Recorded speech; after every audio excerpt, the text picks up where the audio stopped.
Thyself is dedicated to the exploration of the most rewarding task an individual can ever embark on, the journey to find oneself. Our intention is to investigate the universal principles that have equipped our species to seek the treasure of all treasures, self-knowledge. With your host, Daniel Polinsky and Eduardo Manteca, this is the Know Thyself podcast. Awesome, man. It's good to see you. Always good to see you. Yeah. Welcome to the Know Thyself podcast. I should have said that first. Well, we build up suspense sometimes. We do. So yeah, let's get right to it, man. Before Daniel and I ever hit record, we're always talking, and then we're like, we should be saving this for the podcast. And I can't help myself because I always love to talk. So we were kind of going over all the points of what today's episode will be about. But today's episode will be specifically about Saturn's return and more so what it really means to sort of not really understand what is happening within Saturn's return, or what the consequences of sort of avoiding what Saturn's return really entails. I know we talked a lot about things like with regards to other planets, and I think this is a fascinating one because even Mercury makes its return within like a month of with every sign that's out there. Yet Saturn's return is like a 29 to 30. Right. 31 years of coming back. Is it 31? Does it go up to 31? It's 29 exactly, but you feel the ramifications. You feel the vibration about 2 years before and then about 2 years after. Right. And some people kind of feel that vibration a little bit even before, and we'll kind of talk about that. That's kind of how astrological energy moves. It's almost like a musical note. And you know how sometimes it will vibrate the notes next to it? Right. That's the same how astrological energy kind of works. So its vibration is left in the space that it's going to. It's kind of like bleeding into the place that it's going to, and it stays and lingers a little bit in the places it left. I like that analogy. It's beautiful, man. It's the universe. It is. And what's great is, as we keep evolving with the podcast, so does time is moving. What is time though, right? but time keeps moving, and what I mean by that is that for us, we're in our early 30s, and so I think it's awesome that this subject, particularly Saturn's return, is something that's still sort of fresh in all our minds, and not just like personally. I just mean like there's a lot of stories I will listen to other people tell me their stories, I should say, about what they're either experiencing now or have experienced. And so I'm really excited to get into it, man. Like I said, I know everyone knows we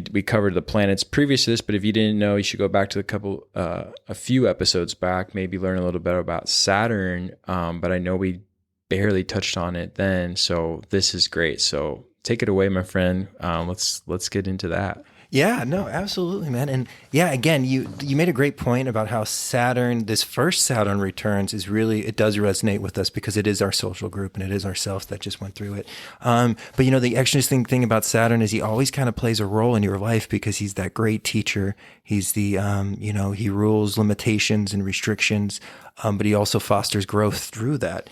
And so what we're really going to see is that Saturn's always kind of playing a role in your life, but there's some really big times, and it's when Saturn comes back to the same spot where you took your first breath that we really start seeing. It's more of like the test. Like the teacher has made his way around the classroom, now he's coming back. It's like, did you learn the lessons? Right. And you're very much tested on this. And if you do learn the lessons, it's a great time for expansion and growth. But if you were avoiding the lessons, or you didn't even know the lessons were even being presented, it's going to be a challenging time, and it's going to be a confusing time.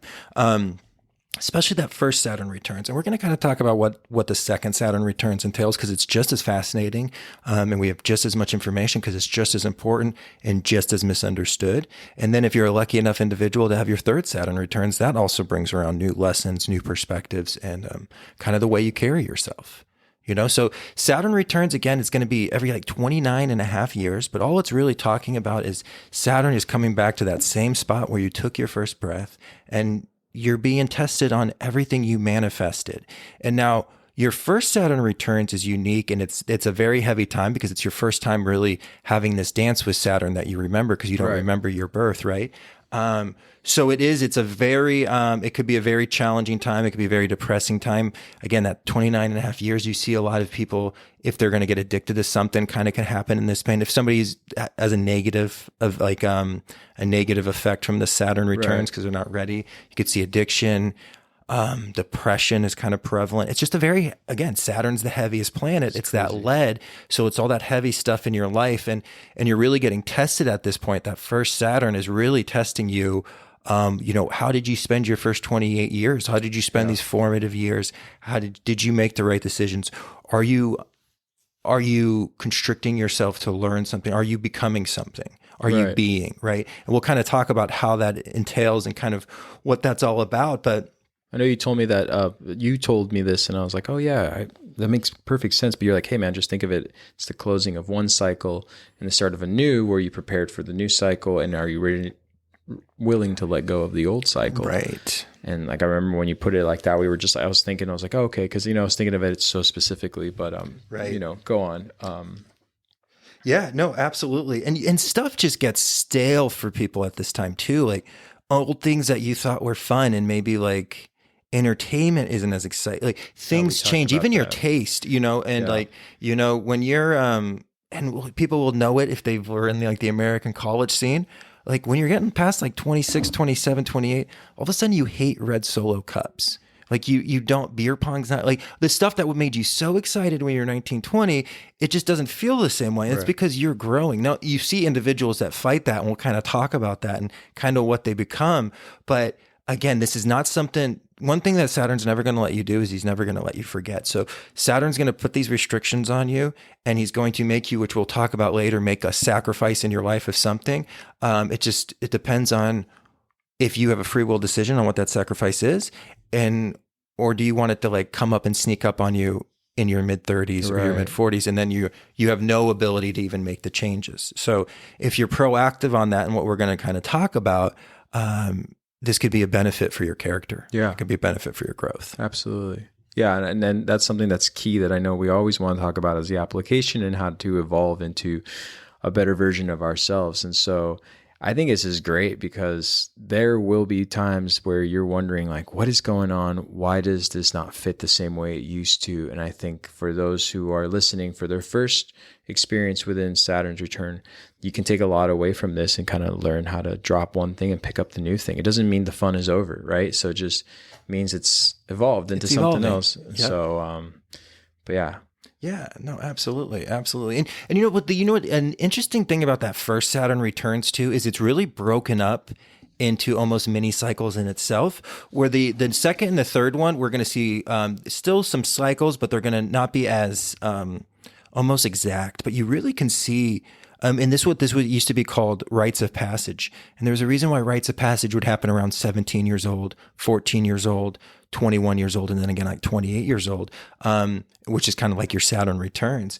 And we don't have rites of passage anymore. Right. But there was a reason for that. Like the reason why we had rites of passage in our communities was to lighten the blow of your cosmic rite of passage, which was the coming of Saturn. So what the rites of passage really would know was they knew that this process was coming, and they knew it was going to be an internal process. So what would happen is the community would take proactive steps to get the individual in the best possible place to withstand the trials and the tribulations of this period of life. And that's what the rites of passage was. It was meant for you to be prepared, because they're like, hey, the universe is going to do this to you anyways. So as a community, we're going to try to educate you on what you need to overcome. You need to lose some, maybe these childhood, low vibrational energies, right? You need to lose this selfishness, this jealous, all this like childhood understanding, right? You got to make a contribution to the society you're from, right? Or the community, the boyish side of yourself. Exactly. Evolve into that. Yeah, and and we don't do this because we don't have these rites of passage. We don't do this anymore. We promote the 20s rather than a time of constricting yourself and really developing your character. It's just this like fast distraction. Right? It's just like the 1920s was in America. It was a distraction for many because people didn't want to think about the the horrors of World War I, and they were just trying to put it out of their mind. And again, what did that do? It like led to World War II. Like you can't run away from this forever. And it was almost like a national Saturn returns that happened for them there. But that's exactly what it was. It's like we have our own personal roaring 20s, and it's all fun and games. But nobody's looking ahead to the challenges and the responsibility of maturity. And that's what this whole thing is about, is maturity. And we'll kind of talk about that aspect as we kind of go. But you brought up a good question. And I know you've got some information about the man-child for Carl Jung. And I think that's a perfect way. And this is really what happens when we don't do these rites of passage, right? And we just kind of don't go through this maturity process. Mm-hmm. Yeah, no, I mean, learning about, whether you already know of it or have been through any kind of rite of passage, you understand, the separation of what's happening between, in the matter of a boy, the separation between a boy and its mother, and how important it is, like I just said, to contribute to the tribe, but the tribe has to know that, you're willing to let go, or as we've talked about before, severed the metaphorical umbilical cord and learn how to like really go to the next level, the next octave, as we talked about. In this case, you're challenged by bravery, or you're challenged by some kind of like very intense sacrificial moment of your life, which is like to sacrifice or let go of the comfort that you were once in, and now to really understand the hardships of what life is going to be. And so as Daniel is talking about these rite of passages not being present, especially in the Western world, one of the things that I found fascinating is learning about von Franz. And von Franz was a student of Carl Jung. And one of the things about Marie von Franz is that she really took a deep dive into the man-child. And so it was really fascinating to read about her, frightful predictions, or she was very weary of wanting to sort of be correct in her analysis. But one thing that I found within a lot of research is how she studied the trend in the early 20th century, which is what we're just talking about. And more importantly, if you want to learn more about her, she has a lot to say about the Puritanus. And the Puritanus, which is like in mythology, a child god who's forever young. And in psychology, it's an older person whose emotional life has remained at an adolescent level. So, we can know that as the Peter Pan syndrome. But we all know that remaining too long in like adolescent psychology, like the normal characteristics in youth, continue later on in your life with a lot of shortcomings and unfortunately like a great dependence on the mother. And so we know that the man-child is not something that you want to strive to be, but we do see a lot of that in our culture where you're just living for the most fulfilling moment of like probably the worst characteristics of a grown adult, not so much of a child. A child could be permissible within like whatever thing they want to do, which is like to play around, and that could be a variety of things, whatever to play around really means. But when it's seen as an adult, it's just not as funny. It's not as cute. Everyone's just like, "Oh, you're still doing this, huh?" Like, and I know you and I have talked about this with that first Saturn's return. So, but yeah, there's a quote that I like by this French author, Andre Gide. He was a Nobel Peace Prize winner and very influenced by Nietzsche. And he says, "Man cannot discover new oceans unless he has the courage to lose sight of the shore." And that's important. I mean, I can say that for myself as a man, and I know Daniel's no man child, so we know well like how to face the challenges and how you were always meant to face the challenges. But one of the things I just brought up, so I don't keep going on a rant about von Franz, like I said, you can find some of her work, learn more about what she has to say about the eternal boy or the Puritanus, is again the Peter Pan syndrome. And I want to know, let's talk about that Peter Pan syndrome. Well, that's perfect, man. And I love how you brought up the idea of the man-child, because that's what we're going to be getting into today. We're really going to be, there's so many good resources about like what Saturn returns looks like, and what kind of experiences. And we can kind of break that down further too. But we always like giving great analogies of this story, and kind of the interpersonal stuff we're going through. But bringing up the idea of the man-child and that, that's that connection, especially for the idea, this process for maturing is tough for us as humans because we are so dependent on our parents for such a long time, like physically dependent on our mother for 9 months for nutrition right inside the womb. And that's going to be, that physical separation, the mental and emotional and even spiritual separation doesn't really happen until maturity. And that's actually when you kind of cut that cord, and you still, honor your parents and love your parents and have that connection, but you lose that dependency on them. And that's you making your own way. Right. And we talk about the man-child never really cutting that emotional umbilical cord from the mother, which is such a powerful thing. And again, that's why these rites of passages were, they would put you through these challenges to get you to stand on your own, because it's so important to stand on your own. And that's what brings us to the story about the boy who doesn't want to grow up. That boy. And that's what we're going to look at. And, this just to kind of give a precursor of what we're going to look at today is we're going to look at this first Saturn returns, and we're going to kind of really look through the story of Peter Pan. Right. And then the beautiful aspect of it is because we get the telling of the second story. We're going to talk about the second story. The second Saturn returns, we're going to kind of just quickly chat about the movie Hook, which is like the continuation. It's almost like that part 2 of that story. And then we're also going to round it off and talk about the third Saturn returns. But really, we're going to kind of focus in on that first initial Peter Pan story. And this is very much, and this is what's unique too, because as occult students, as students of the esoteric, and as you guys are learning these archetypes and you're learning this language of the esoteric, you can start looking at other psychiatrists, philosophers, other people, and they might not be speaking about in like this esoteric language, but they're talking about these processes. Right. Okay. So like Carl Jung, he was more into astrology than most. And he does talk about his Saturn returns, but it's not a huge part of his role. But we're going to really see a lot of these other individuals like Jordan Peterson, who really broke down the story of Peter Pan. He doesn't mention Saturn returns once, but as you understanding that information, you know what he's actually talking about, and you can actually kind of pull away from a deeper understanding because you learn these principles. That's a great point, man. I really have to say, because it is true when you listen to some of them, they will say it at first hand. They'll say like an example, and you're like, oh, I remember learning about that with regards to, say, Kronos in regards to the Greek mythology and Saturn, but he just like skipped over that, and you're like, Well, he's mainstream, so people will throw rocks at him because we know astrology for some reason has this gag rule right now, but we're gonna take that away, which is very important. But so yeah, we're going to see that. We're going to see a lot of stuff, a lot of information you're going to come across. You don't have to learn about the esoteric, to learn about the occult. You don't just have to research esoteric and occult. Think about like all the movies we break down and how you can see this in music videos and stuff like that. So just remember, this is the universal subject, so we're going to see it universally. Right.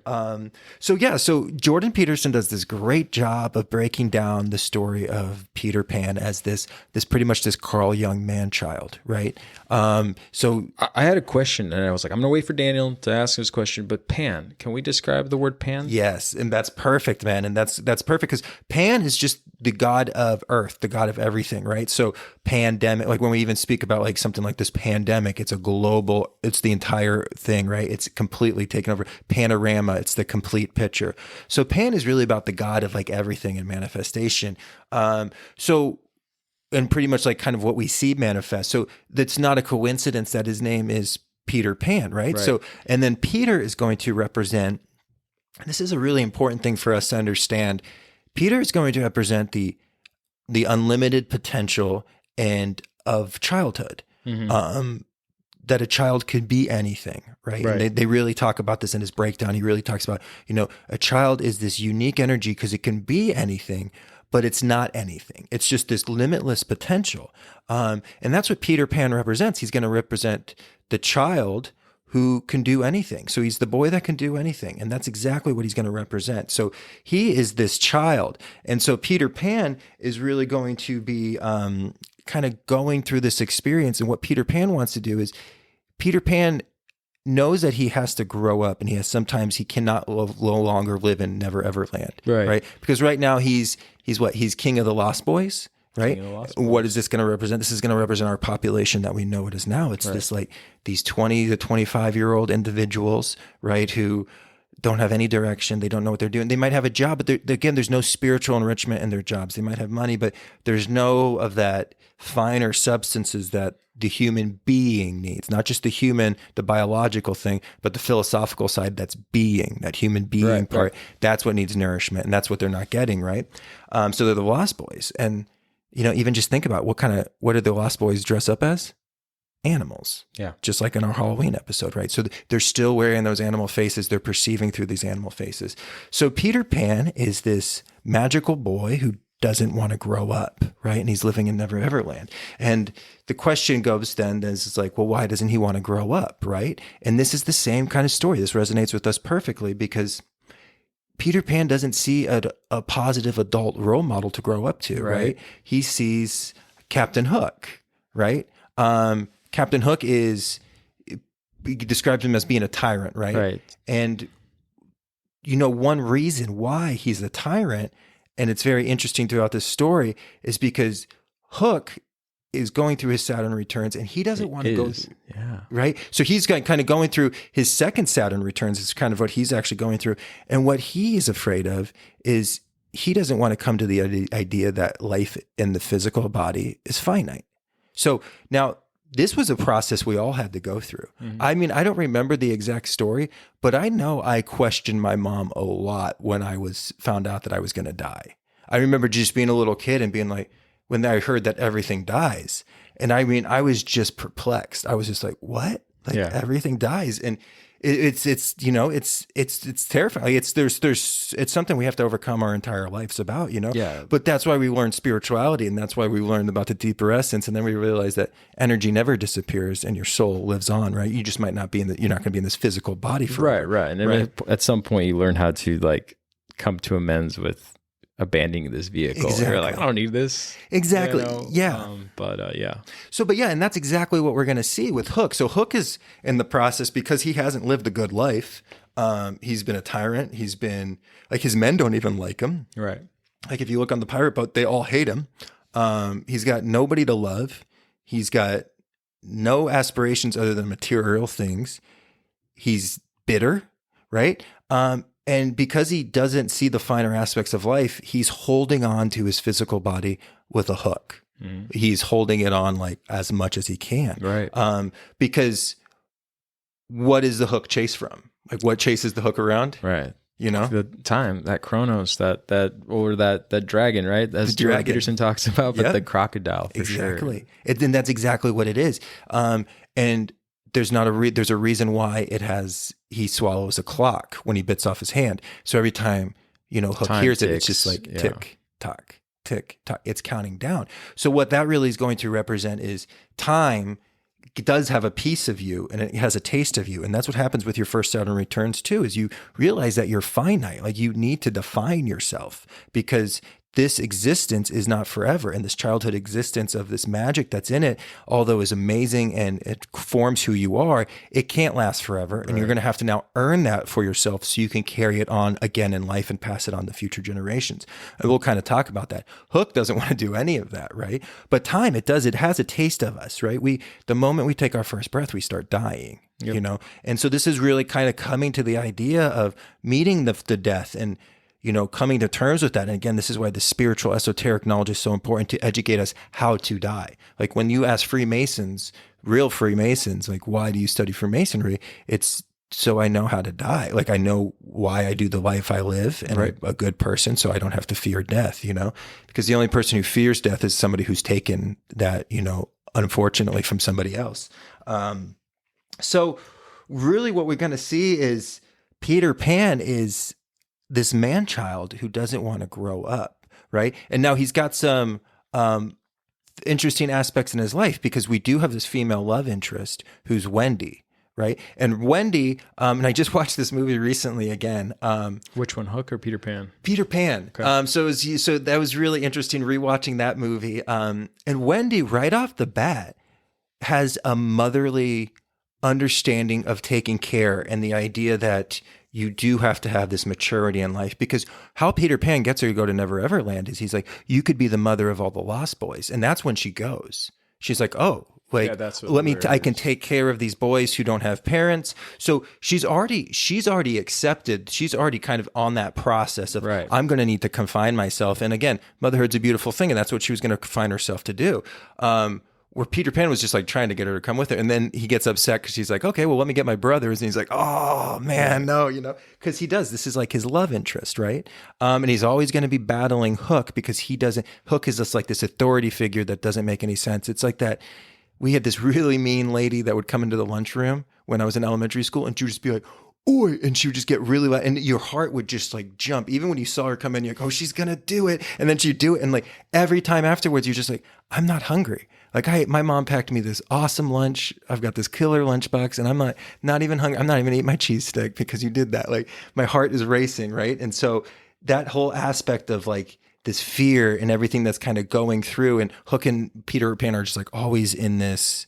Well, they're the two. Sorry to interrupt, but there's the two journeys of Saturn's return, living in their absence of confronting what they're supposed to do next, which is why they battle each other. They're just like, I need you and you need me. And then they kind of go back and forth like that. And so, and that's what, I don't want to like give away too much, but that's why I enjoyed watching Hook, because like he's been waiting for him, in that one, he's just like, because they're so polarized, right. That pendulum is just swinging. That energy is just going crazy, generating all that stuff. Polarization, right? Because both of them are polarized. I don't want to grow up, and the other one's like, I don't want to die. Yeah, exactly. Boom. Yeah, it's crazy. But yeah, anyways. So as we're kind of making our way through the story, we know that Hook is afraid to die, afraid of Father Time. Peter Pan doesn't want to grow up. And so this really kind of comes to the stage of, well, why would you grow up? Right? Why do we need Peter Pan to grow up? And that's kind of what Saturn plays a role in. And that's why what gets left off in this discussion, because Saturn is the one that comes by to be like, no, you have to sacrifice this limitless potential, this Pan aspect of yourself. Because again, you have potential for anything, but you're not anything, right? So you need to confine yourself, constrict yourself, and mature to manifest something from this infinite potential, right? It's it's like the yin energy never becoming the yang. Exactly. It's just that darkness, right? So again, you're just going to be building up information, and that's just not going to be good. So we have this whole aspect of Peter Pan is he's got to come to terms with this idea of constricting himself, of figuring out what it is he's going to do with his other life. So build a foundation for himself, right? And this is why, again, we used to have amazing things like guilds, and there would be apprentices, and you would grow up through that, and you would go through these rites of passages with these individuals. And, we could do a whole podcast on guilds, because guilds were amazing. Because guilds were amazing because they would maintain the prices of things, and then if you were doing a bad quality, the guild would vote you out. Like it was just like the better way of doing it rather than just the system we find ourselves in. But again, I digress. But again, there's this time to kind of have this constricting, conforming time where you have to build your foundation. And what the idea is you sacrifice that childhood potential for the actuality of some kind of frame that you can build to support your character through this second Saturn returns. Right. Okay. And this is the time that we go out and we really manifest everything we did to get ready for this. This is where all that character development, all the formatting years, our education, all those rites of passage those waves are about to collapse. And you want to make sure you have a foundation that you can kind of build from. And that's what that second Saturn's return is, accepting that we are finite and going through this constricting period, because this constricting period is going to happen whether you want it or not. You just have a free will decision at this point to decide on how you're going to collapse those 29 years of waves, if that makes sense. No, and that's the sacrifice. I mean, like one thing that I like to think about, which is, as far as the journey we make here, is simply you're given this gift, and for lack of like other, beautiful ways of putting this, but you're given this gift by God, you're given this gift by the all, you're given this gift by the universe, which is basically back to that Pan ability. And then you find a way to come back down, pick the sacrifice, as Jordan Peterson says, and apply it and make that. And that's what you get to do. You really do get to take that whimsical, potential and make it something great. And I think that, oh my gosh, I know it's happened to me as I'm going through it right now, but I love meeting people who have the same story. And that story is that, I was in it for these reasons, but I still chose this path because it's what resonated with me. But by choosing that path, I never realized like that would be the path to basically start my foundation, to start the next chapter in my life. And so anyways, but I've been meeting people. I do a lot on the side. So I do a lot, side note, with interviewing individuals for videography and for the filmmaking that I do. I like to, and that's the main thing that drives me just, to film stories, is just people telling me like, oh, I started it this way, but then it ended up here. And it's every time it's something to do with them sacrificing that more broad sense of potential and making it just more concise and then more directional and actually going with purpose onto the next phase. That is. So, yes. Yeah, no, it's so, I heard this beautiful quote, and it's, we all must suffer one or two pains, the pain of discipline or the pain of regret. And that climbs up, that discovers, that really binds together Saturn returns really well. There's going to be a painful thing that goes through it. It's either the pain of discipline or it's the pain of regret. And that pain of regret, the pain of discipline, is going to be short-lived, because once you start seeing the benefits of being disciplined, the effect outweighs the cost. It's just, it exemplarily gets your life better, right? On a real scale. And then the pain of regret is forever. I just wanted you to, I know doing this while we're recording, but can you read that quote one more time? Because that was like so, so this really resonates. We all must suffer one of two pains, the pain of discipline or the pain of regret. And I believe it's Jim, like Ron is how you say the name. But yeah, the pain of discipline or the pain of regret. And the pain of regret is forever, because you always can, especially if you're going to be an immature man child, you're going to always kind of be regretting that and be bitter. And you see these people at dive bars, like, no offense, but like you walk in and it's just like guy in his 40s and he gets mad at you for like changing the jukebox, and you're like, dude, you're here alone, man. Like, you could come and like hang out with my friends, but like, don't get mad at me because I took off Aerosmith from the jukebox and put on Steppenwolf. Like, but so again, this idea of Saturn returns is, you can be anything, but you can't be everything. So you can be anything, but you can't be everything. Right. Okay. And now we can do different jobs. And this isn't saying like, oh, you have to find this one career and that's what you're going to do. But this is really about like finding the career you're passionate about. This could be about raising children. Yeah. It could be about so many different. It's just the maturity of the individual from that childhood process to the adulthood, right? Cutting that umbilical cord finally and making that process and that rite of passage through. And that's what we're going to see with Peter Pan. And like, that's what that whole story is about. Peter Pan has to accept this idea of, restricting himself to be able to become something rather than, because he can't be everything. And does he want to have that pain of discipline or that pain of regret?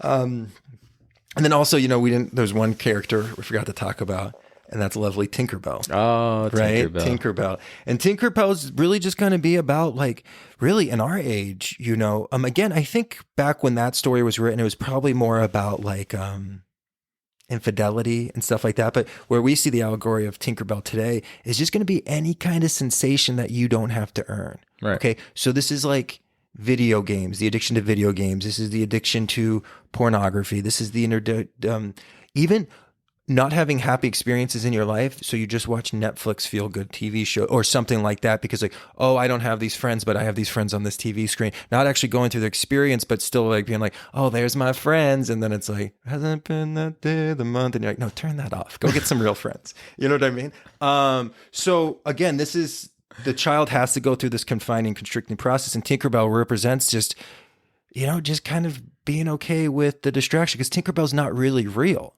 Right. And she's what's kind of keeping Peter Pan from actually fully committing to Wendy. And she's like jealous of Wendy. Like in the movie, it's so funny because that cartoon's from the 50s, but like Tinkerbell literally tries to kill Wendy in the beginning. Yeah, I remember. It's like she gets the Lost Boys to like shoot her down before they're introduced to her. Yeah. And like Peter Pan's like, were you going to try to kill her? And she's not like denying it or nothing. She's just like turning her back and shaking her head. So again, it's just this like, this very illusional aspect. And like we see it today, it's going to be in like internet relationships with people with not like a romantic relationship, but one that's just based on sensation.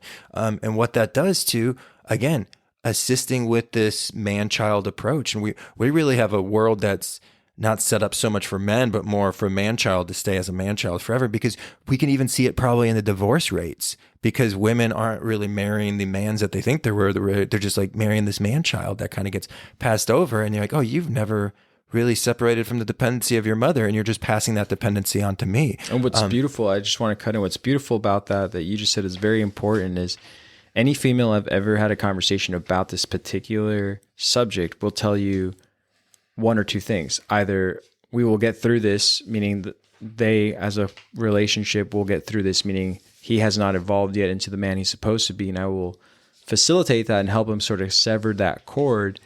Or there's the opposite, where there's a very acute sense of, oh, this is something you missed out on when you were younger. I'm not here to be the one to help you with this. And I've met a lot of friends who are females who that's what they've gone through. And they're like facing that right now, where they're saying, it's not my duty to like get you through that. You should have done the work yourself. And so I think you're absolutely right. Divorce rates or relationships not being very solid in the foundation that they start off from are based on probably like a step that was missed along the way, Right. These rites of passages that were messed out. And again, we're not just focusing on boys here too, because like that male aspect and that standing on your own we know that this is it's an archetypal energy, male and female. We both have male and female inside us, and it's just as important. Females have that ability to stand on their own, be self-sufficient, be sovereign, and disconnect, So it goes on both plays, but when we talk about man-child,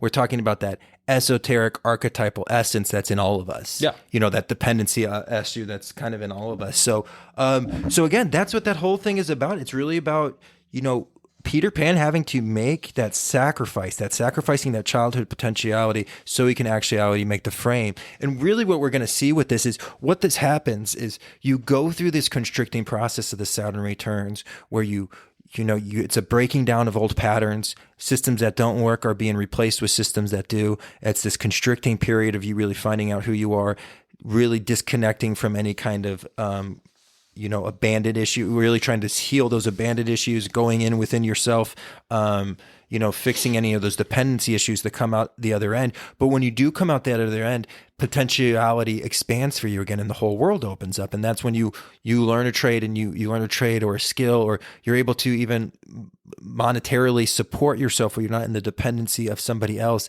That potential opens back up for you. And now you have all this other stuff that's going to be available for you because you went through this constricting period. So this period from your first Saturn returns to your second Saturn returns is all about progress, and it's all about making yourself better.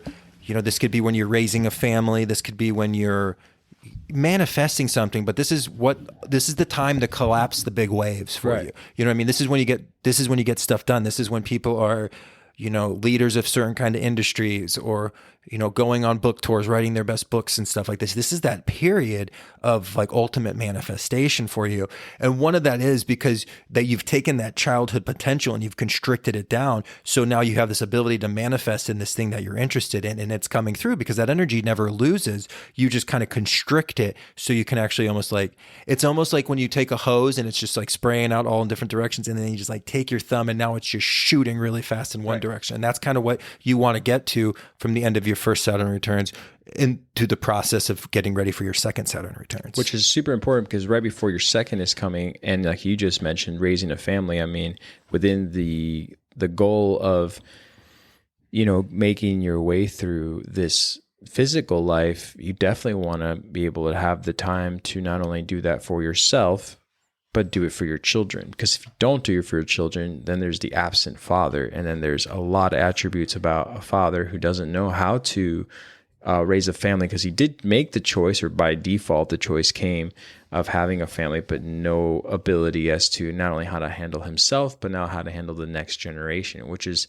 probably like where we can maybe jump into like, Hook. Because or not even Hook. I just want to know. So we get through the first, and then we move on to... Well, yeah, and I just want to touch on that, because that's how the man-child cycle continues. Oh, that's You don't see your part in the... that's, again, too, when people always talk about, how does the system work? You're like, it feeds itself. This is... Everything's cause and effect. This was what happened was when we stopped having individuals go through these rites of passage and learn what life was about, how are they going to educate the young? And then the young aren't going through these rites of passage. They're being educated by their television. They're educated by the 12-step program of education. It's almost like they shouldn't even be aware of some of this stuff. So again, we have these man-child having kids, man-parent, like these child parents having children. And then they just go through that cycle and it's just like this endless cycle. And nobody's there to kind of tell. And it's just like, oh, but this is just how we do it. You know, like both of us work, you go to daycare, and there's just that disconnection that happens.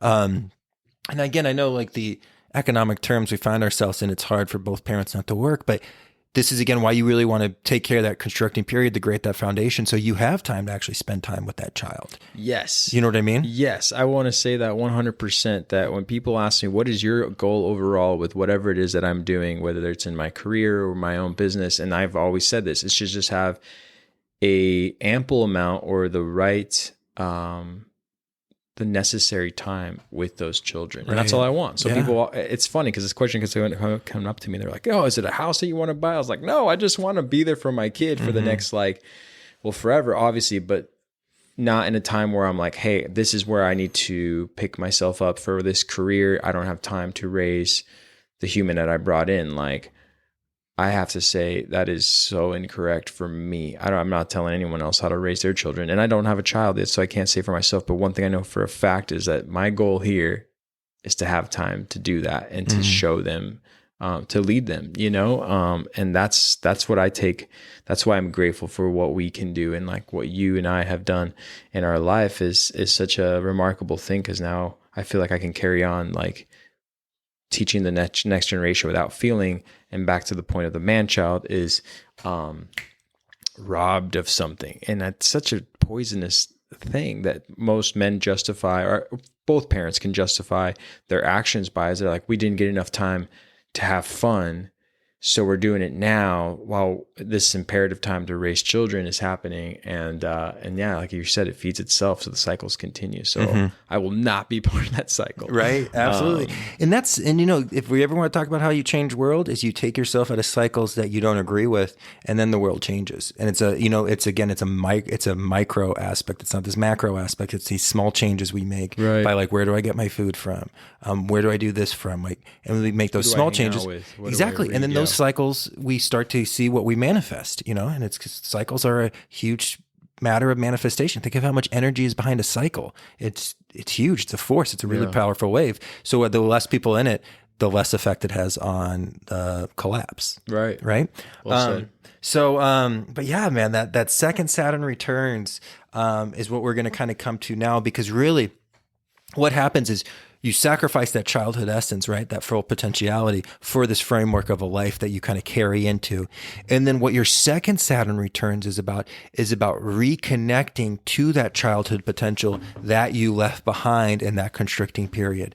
Okay. And this is really the opening of the heart.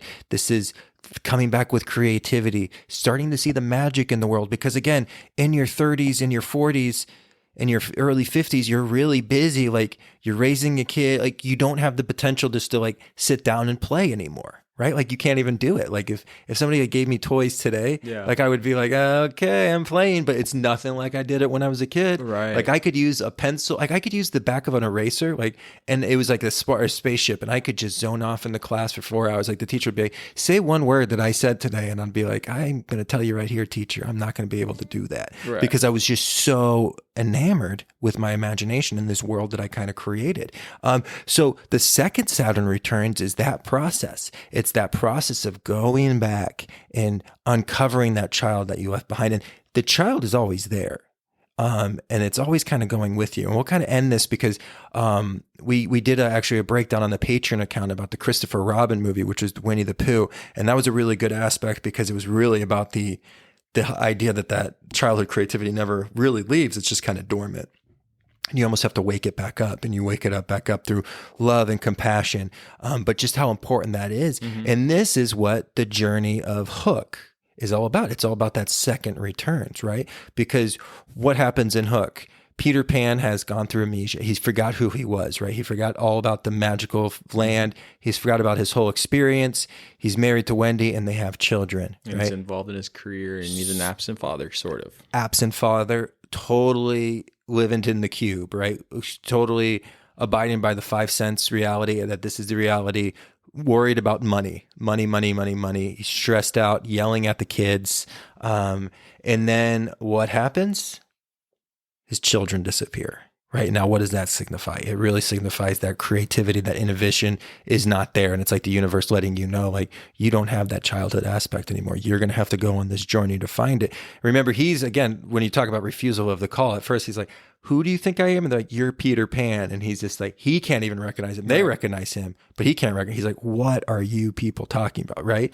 But that's what this whole story is about. It's about you coming back to that child that you left behind, cradling it, loving it again, giving it life, and then bringing that forward into the future, right? And this is what the midlife crisis is all about. It's about you reconnecting with creativity. It's about you probably picking up the guitar or the piano rather than going out and buying a sports car and getting tattoos and going through a divorce. Like, it's not that aspect. Like, again, if you want to get like more art on your body because that's what you want to connect with, like, that's totally fine. But like, you know, like getting like bad boy written on you, that would be the worst tattoo ever.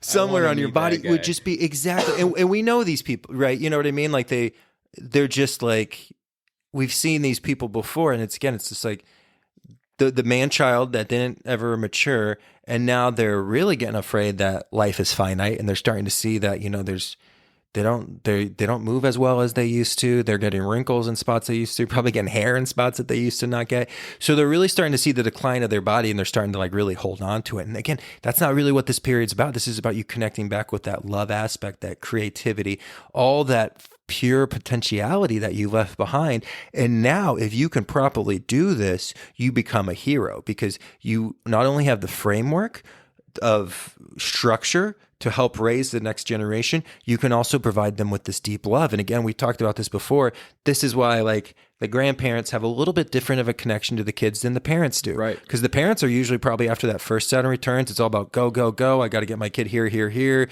No, you got to eat this. You can't eat that. And grandma comes in and she's just like, I got you this cookie. Yeah. You know what I mean? And it's just like, thanks, grandma. Because they've gone back and they've reconnected that, and they've done that correctly. And that's what that movie Hook's about. It's about Peter Pan reconnecting with that childhood that he had to sacrifice in that first film, but he had to do that to get the framework he was. And then it took his children, which we'll always see in a movie about the second Saturn returns.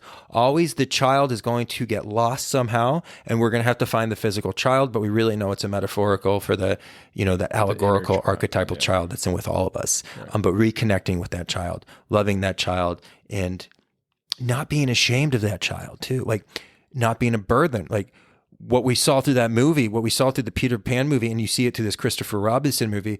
At first, when they reconnect with it, they're annoyed with the child that's getting in the way of their work. Right.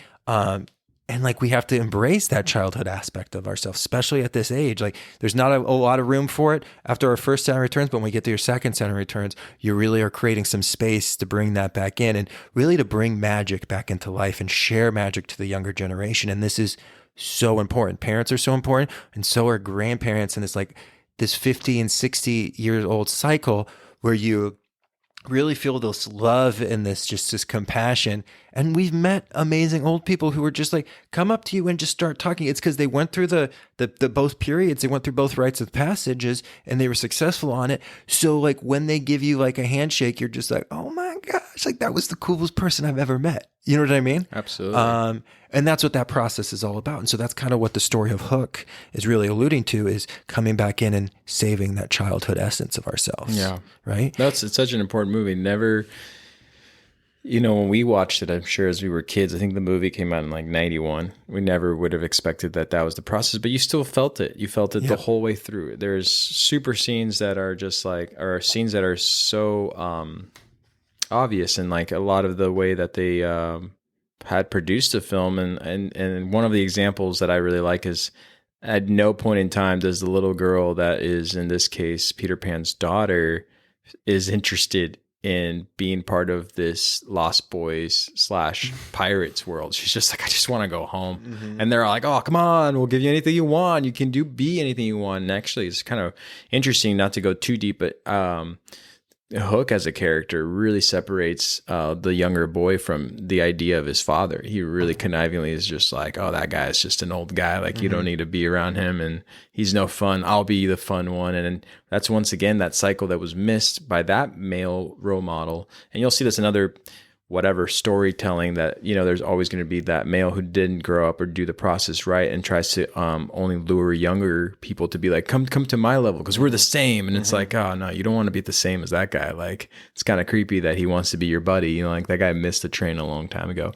But they put a lot of those scenes in the movie that I think that are very, very, very powerful, and emotionally, like, you know, make you feel that the character, in this case in Hook and Peter Pan, has to go through his journey. You're like, why is he being this way? Why is he being so practical? Why is he not, like, you know, using his imagination? And obviously, we've all seen the movie. I don't have to go through it, but I just love that they put it so blatantly out there. I mean, they just really kind of project the movie in a very such a good way, where, like, in the end, that's all you hope for as a child, is that your parents will return back as Peter Pan, you know, but in a different way, in a way where they're both still your parent. You don't want them to just be flying around, you know, and that does happen in the movie as well, where they're like, hey, can we go home now? Like, it's awesome you figured it out, but can we go back? And he's like, oh, right. Yeah, we should probably get back, you know? Yeah. So anyways. No, I love that, man. And Steven Spielberg did a really good job in that one too, because he, with the imagination and the pure potentiality of the children, because whatever they wanted to imagine to eat, they would eat and the food would just appear. So we had that whole aspects of imagination. I loved how you brought up the aspect about Hook trying to separate him from his father. So again, we have this figure of this tyrant authority figure hijacking the raising of the children, right? And again, you almost have this like Stockholm syndrome, where the child is actually starting to favor the side of his captor, which is something we see in our society. Like, Stockholm syndrome is kind of happening all around us. But women, the women in that movie, especially the girls, play such a huge role, because you're right. His daughter, Peter Pan's daughter, is the one that doesn't want to join the pirates, doesn't want to join the Lost Boys. Is like, no, I just want to get out of here. And she makes all the men come to their knees and to their senses that they're all missing the female essence and the maturity level that they probably never reached within being stuck in that world. Exactly. She sings a song, I remember this in the scene, and they all, including you as a child, are just like, you feel that Steven Spielberg puts that moment very good, where it's like, they all went from being these like swashbuckling, like savages, whatever, you know, and then now they're just like, oh, this power of the song, female, the power of the female. And then in the old cartoon, Wendy is told to join the pirates when the Lost Boys get captured by Hook, and Wendy's told to join the pirates, and she's like, oh no, like I'll just accept death. Like, she's just like, oh no, I'll die before I join the pirates. And she actually walks the plank, and Peter Pan saves her. Right? Because they're like, I didn't hear the splash. And they're all like looking, like waiting for the splash. They were it's the splash of the sacrifice of the sacred feminine, and it doesn't happen. Right? Peter Pan, with pure potentiality, the childhood essence, saves us from the sacrifice of the female, and they don't hear the splash because the sacrifice into the water. Right? Whoa. And so it just shows that whole aspect of just how powerful those female characters were in that film, of keeping everything, again, you know, the female, that energy of the female, even the energy that's internally inside all of us, is to always raise up that male aspect to the finer substances of the universe, right? To really perceive the finer essences. And this is what we have with the Peter Pan story, and that's that second Saturn Returns. And again, on our Patreon account, we did a breakdown of the Christopher Robin movie, Winnie the Pooh. And this is a great representation of this too, because it's Christopher Robin having to reconnect and actually relearn these characters and the process that he goes through. And again, it's just about creativity. And that movie is just so beautiful too. If you get the chance to see it, I've seen it. No, that's great. It's such a beautiful movie. Yeah, and just, they did such a good job. And we have a presentation on the Patreon, which we will totally release too. We'll just release stuff early on the Patreon, and then we'll release it. We're going to try to make like a library.com TV or something, kind of. We'll have some place where we put the videos, but be on the lookout for that. But not to end this early, we do have to talk about the third Saturn Returns. Yeah, no, please. This is something that I really want to. You were talking about grandparents, and I was biting my tongue, because this is where, you know, if you have the great fortune to make it to this phase, this is just as important, but there's a lot of things that need to be addressed, or at least like understood when you get there. And those things are. Yeah, absolutely. And so this first Saturn returns is all about that whole teaches us almost how to manifest and how to be a creative force of good in the shared reality we find ourselves in, right? That second phase of Saturn returns between your first and your second, those like 30 to your like 58, 59 is all about manifesting, like making these waves collapse, right? The third Saturn returns, you're at this interesting aspect because you're not in this position that you need to achieve something later. So every decision a younger individual makes, it's a commitment to a life course, right? I'm making these changes. I'm moving my family here. I'm going to school at this place, but everything's a commitment to the life course, and everything is big. It's this heavy weight, like when we think about these big life decisions that we make. And if you make a bad decision, you can fall off course, right? If it's either distraction or whatever it is, or you just make the wrong decision, you can kind of go off your course of your progress. So decisions are vital at that point of, towards your end of your Saturn return, your first, and then that whole process between your first and your second. So when we make it to that third Saturn returns, which is like in your 70s and your 80s, this is really, and I'm saying this in a leveling aspect, there is no future for you. There's no worry about what you're creating. You are literally here and now.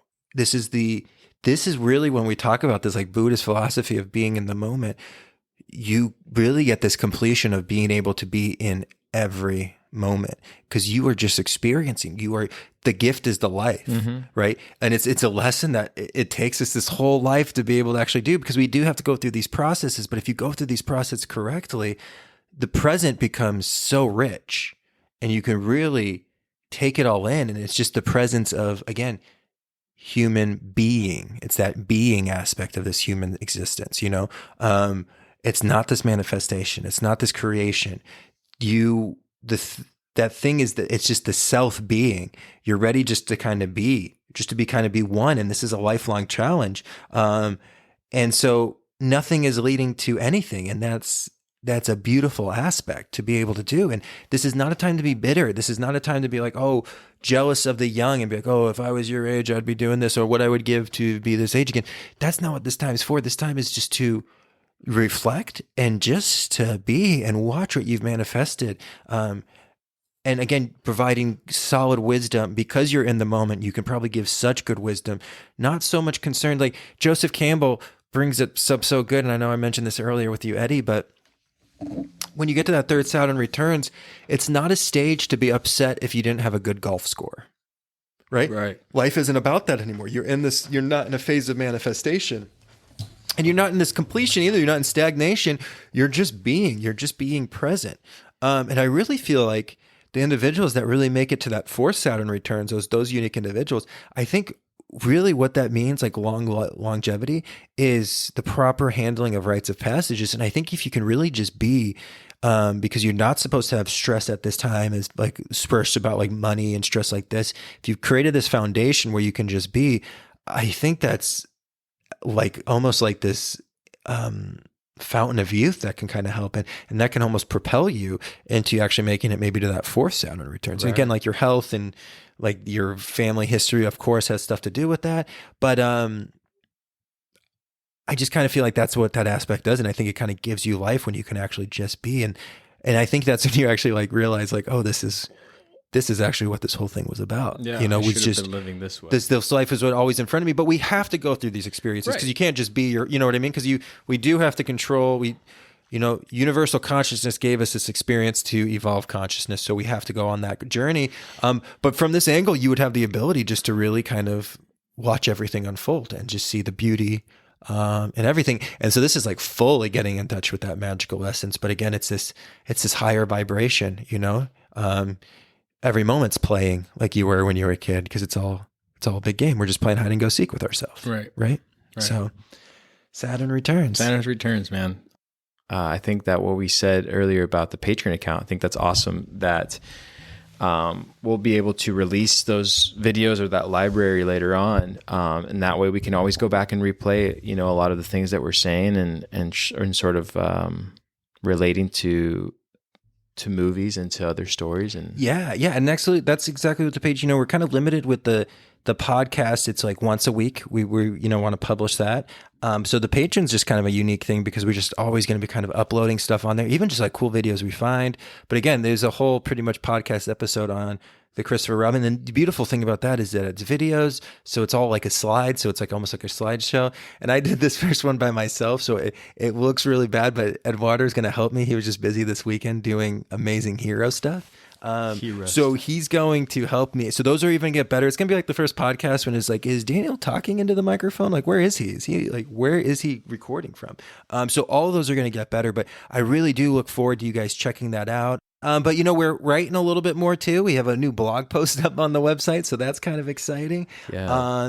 And always just be on the lookout. And we just always are just so grateful to spend this hour and a half or hour and 10 minutes with you guys every week. We get to do it. Absolutely. No, it's always important, and I don't have to reiterate, but I always will reiterate because a week goes by and so much happens. But it's always important that someone is with you doing the great work. And I think that one thing I can say is I'm so grateful for is I know who I do work with or who works by my side in trying to better our future and better ourselves. But to have you as listeners just kind of join us into at least entertaining what we have to say, and hopefully for a long time what we have to say, we can do this all together. And I think this is just so great. It's so great. So thank you.